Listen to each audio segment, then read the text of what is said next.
Hi guys, it's Brooke with WTI. I'm here to talk to you today about this Tiny Love Activity Center. One of the best parts about this for me is that it really keeps my son's attention. As a new mom, it's hard to get things done around the house when the baby is awake, so having this awesome activity center is an absolute lifesaver. There are so many different toys attached that he doesn't get bored.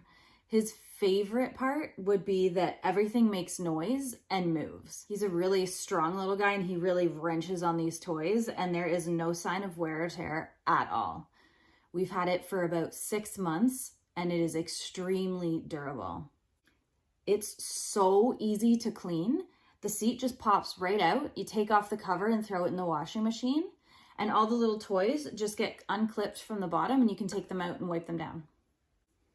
This Tiny Love Activity Center is my favorite way to occupy my baby, and it could be yours too.